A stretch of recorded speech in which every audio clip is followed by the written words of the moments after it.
ഒരു ട്രയാങ്കിൾ, ആ ട്രയാങ്കിളിലെ ഓൾട്ടിറ്റ്യൂഡ്സ് അല്ലെങ്കിൽ ഹൈറ്റ് എന്ന് വെച്ചാൽ എന്താണ്, അല്ലെങ്കിൽ ഓൾട്ടിറ്റ്യൂഡ് എന്ന് വെച്ചാൽ എന്താണ്, ഒരു ട്രയാങ്കിളിന്റെ വെർട്ടെക്സിൽ നിന്നും അതിന്റെ ഓപ്പോസിറ്റ് സൈഡിലോട്ട് വരയ്ക്കുന്ന പെർപെൻഡിക്കുലർ ആണ് അല്ലെ.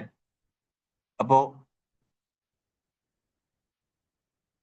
ഒരു triangle A B C, A B C. So altitudes എന്ന് വെച്ചാൽ എന്താണ്, ഒരു ട്രയാങ്കിളിന്റെ വെർട്ടെക്സിൽ നിന്ന് അതിന്റെ ഓപ്പോസിറ്റിലോട്ട് വരയ്ക്കുന്ന പെർപെൻഡിക്കുലർ ആണ് ഓൾട്ടിറ്റ്യൂഡ്. ഓക്കെ, സോ ഞാൻ ഇവിടെ ഒരു പെർപെൻഡിക്കുലർ വരച്ചു. സോ നമ്മൾ ഇവിടെ പഠിക്കുന്ന ഓർത്തോ സെന്റർ എന്ന് പറഞ്ഞാൽ എന്താന്ന് വെച്ചാൽ, ഇങ്ങനെ വരയ്ക്കുന്ന ഓൾട്ടിറ്റ്യൂഡ്സ് മീറ്റ് ചെയ്യുന്ന പോയിന്റ് ആണ് ഓർത്തോ സെന്റർ. ഇങ്ങനെ വരയ്ക്കുന്ന ഓൾട്ടിറ്റ്യൂഡ്സ് മീറ്റ് ചെയ്യുന്ന പോയിന്റ് ആണ് ഓർത്തോ സെന്റർ. ഇപ്പോ എയിൽ നിന്നൊരു പെർപെൻഡിക്കുലർ വരച്ചു, അതിനെ ഞാൻ H1 എന്ന് മാർക്ക് ചെയ്തു. ഓക്കെ, അത് മീറ്റ് ചെയ്ത പോയിന്റ് ഡി എന്ന് മാർക്ക് ചെയ്തു. ഈ ബി സിയുടെ ലെങ്ത് എ ആണെന്ന് മാർക്ക് ചെയ്തു. എ ആണ് ബി സിയുടെ ലെങ്ത് എന്ന് മാർക്ക് ചെയ്തു, സ്മോൾ എ. ഓക്കെ,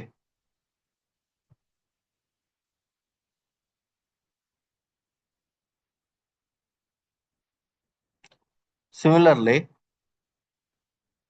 ബിയിൽ നിന്ന് വരച്ച പെർപെൻഡിക്കുലറിനെ ഞാൻ H2 എന്ന് മാർക്ക് ചെയ്തു, ഹൈറ്റ് 2 H2 എന്ന് മാർക്ക് ചെയ്തു. അത് മീറ്റ് ചെയ്ത പോയിന്റ് ഇ എന്ന് മാർക്ക് ചെയ്തു. ഓക്കെ, അപ്പോൾ ബിയുടെ ഓപ്പോസിറ്റ് ആയിട്ടുള്ള സൈഡ് ആയതുകൊണ്ട് അതിന്റെ ലെങ്ത് ഞാൻ സ്മോൾ ബി എന്ന് മാർക്ക് ചെയ്തു.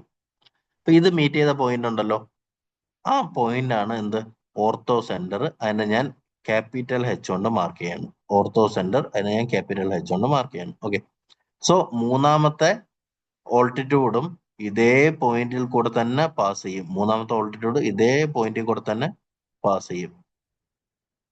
അതിനെ ഞാൻ H3 എന്ന് മാർക്ക് ചെയ്തു. H3 അത് ടച്ച് ചെയ്ത പോയിന്റ് എഫ്. സിക്ക് ഓപ്പോസിറ്റ് അല്ലേ, ആംഗിൾ സിക്ക് ഓപ്പോസിറ്റ് ആണ്, ഞാൻ അതിന്റെ ലെങ്ത് സ്മോൾ സി എന്ന് മാർക്ക് ചെയ്തു. ഓക്കെ, സോ അപ്പോൾ ഓർത്തോ സെന്റർ എന്ന് വെച്ചാൽ എന്താണ്, ഒരു ട്രയാങ്കിളിന്റെ ഓൾട്ടിറ്റ്യൂഡ്സ് മീറ്റ് ചെയ്യുന്ന പോയിന്റ് ആണ് ഓർത്തോ സെന്റർ.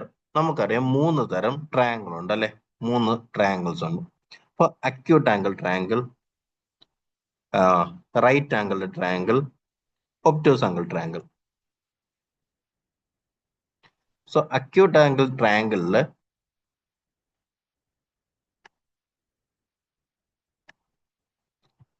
ഇപ്പൊ വരച്ചിരിക്കുന്ന ഒരു അക്യൂട്ട് ആംഗിൾ ട്രയാങ്കിൾ ആണ്. അക്യൂട്ട് ആംഗിൾ ട്രയാങ്കിളിന് ട്രയാങ്കിളിനകത്ത് ആണ് എന്ത് വരുന്നത്, ഓർത്തോ സെന്റർ വരുന്നത്.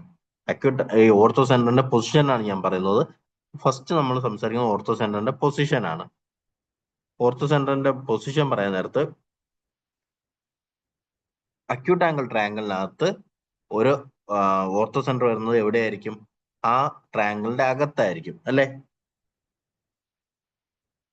അതുപോലെ റൈറ്റ് ആംഗിൾ ട്രയാങ്കിൾ ആണെങ്കിലോ, അത് നമ്മൾ കഴിഞ്ഞ വീഡിയോസിലെല്ലാം പഠിച്ചായിരുന്നു. റൈറ്റ് ആംഗിൾ ട്രയാങ്കിളിൽ ഈ ഓർത്തോ സെന്റർ എന്ന് പറയുന്ന പോയിന്റ് വരുന്നത് ആ റൈറ്റ് ആംഗിൾ വരുന്ന പൊസിഷനിലായിരിക്കും. ആ റൈറ്റ് ആംഗിൾ വരുന്ന ആ വെർട്ടക്സിൽ തന്നെയായിരിക്കും എന്ത് വരുന്നത്, ഓർത്തോ സെന്റർ വരുന്നത്. അല്ലെങ്കിൽ ഹൈപ്പോട്ടനസിന് ഓപ്പോസിറ്റ് ആയിട്ടുള്ള വെർട്ടക്സിലാണ് റൈറ്റ് ആംഗിൾ ട്രയാങ്കിളിൽ ഒരു ഓർത്തോ സെന്റർ വരുന്നത്.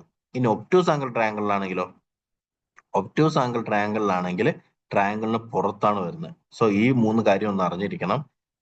അക്യൂട്ട് ആംഗിൾ ബേസ് ആയിട്ട് പറഞ്ഞാൽ അക്യൂട്ട് ആംഗിൾ ട്രയാങ്കിളിന് അകത്ത് വരും, ഒബ്റ്റ്യൂസ് ആംഗിൾ ട്രയാങ്കിളിന് പുറത്ത് വരും. എന്നാൽ റൈറ്റ് ആംഗിൾ ട്രയാങ്കിളിൽ തന്നെ ആയിരിക്കും. അത് ഏത് പോയിന്റ് ആണ്, അത് ആ റൈറ്റ് ആംഗിൾ ഫോം ചെയ്യുന്ന പോയിന്റ് ആണ്. ഇതൊന്ന് അറിഞ്ഞിരിക്കണം. ഇനി പ്രോപ്പർട്ടീസ് പറയാം. പ്രോപ്പർട്ടീസ് നോക്കുമ്പോൾ ഈ ട്രയാങ്കിളിൽ ആംഗിൾ ഫോം ചെയ്യുന്നുണ്ടല്ലേ, ഇവിടെ ആംഗിൾ ഫോം ചെയ്യുന്നുണ്ട്. അപ്പോ അത് എഴുതാം.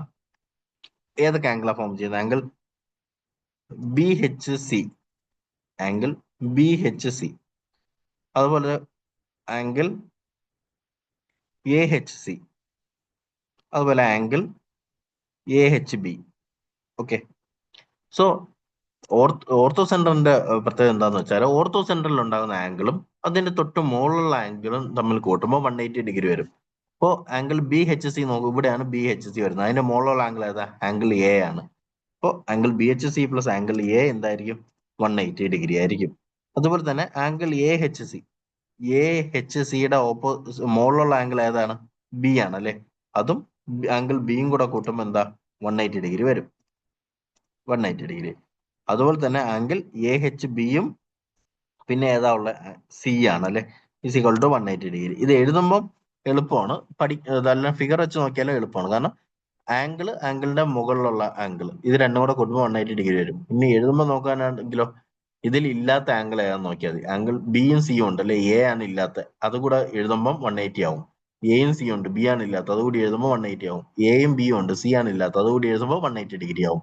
ഇതാണ് ആദ്യം പറയാനുള്ളത്. ഇനി രണ്ടാമത് പറയാനുള്ള പോയിന്റ് എന്ന് വെച്ചാല് നോക്കണേ, ഞാൻ പറഞ്ഞു ഇതിലെ ഹൈറ്റ്സിനെ ഞാൻ മാർക്കിയത് H1, H2, H3. അതിന്റെ റേഷ്യോ ആണ് H1:H2:H3 എന്ന് പറയുന്നത്. സൈഡ്സ് വെച്ചും പറയാൻ നേരത്ത് 1/A1 1/B:1/C. ഇത് ആദ്യം ട്രയാങ്കിൾസ് എന്ന് പറയുന്നത് തുടങ്ങിയ സമയത്ത് ഞാൻ പറഞ്ഞു എന്ന് തോന്നുന്നു. അല്ലെങ്കിൽ നമുക്ക് ഇങ്ങനെ പറയാം, A:B:C. സൈഡ്സിന്റെ റേഷ്യോ എന്ന് പറയുന്നത് reciprocal of ratio of reciprocal of heights ആയിരിക്കും. 1/H1:1/H2:1/H3. ഓക്കെ. ഇനി ഒരെണ്ണം കൂടി പറയാനുണ്ട്, അത് ഇമ്പോർട്ടന്റ് ആണ്. അത് ഒരു ഓർത്തോ സെന്ററിനുമായി ബന്ധപ്പെട്ട് ഡയറക്റ്റ് ഉള്ള ഒരു ഫോർമുലയാണ്. അതെന്ന് പറയുന്നത് ഇവിടെ AH/HD will be equal to BH/HE will be equal to CH/HF. AH എന്ന് വെച്ചാൽ എന്താണ്? ഓർത്തോ സെന്റർ ആണ്. AH into HD അതിന്റെ ബാലൻസ്. AD എന്ന് പറയുന്നതാണ് എന്ത്? ഒരു ഹൈപ്പോട്ടനസ്, അതിന്റെ ഹൈറ്റ്, ട്രയാങ്കിളിന്റെ ഹൈറ്റ് ആണ് AD എന്ന് പറയുന്നത്. സോ ആ ADനെ സ്പ്ലിറ്റ് ചെയ്യാണ് AH എന്നും HD ആയിട്ട് അല്ലെ? ആ H എന്ന് പറയുന്ന ഓർത്തോ സെന്റർ വെച്ച് അതിനെ സ്പ്ലിറ്റ് ചെയ്യുന്നു. അതിന്റെ product will be equal to BH into HE will be equal to CH into HF. ഇത് വളരെ ഇമ്പോർട്ടന്റ് ആയിട്ടുള്ള, ഇതിന് മൂന്നില് ഇമ്പോർട്ടന്റ് ആയിട്ടുള്ള ഫോർമുല പറയുന്ന ഈ ആംഗിളുമായി ബന്ധപ്പെട്ട ഫോർമുലയും അതുപോലെ തന്നെ ഈ ഫോർമുലയും ഇമ്പോർട്ടന്റ് ആണ്. സോ ഇത് പഠിച്ചിരിക്കണം. ഇത്രയാണ് ഇതിൽ ആദ്യം പറയാനുള്ളത്. Okay, thank you.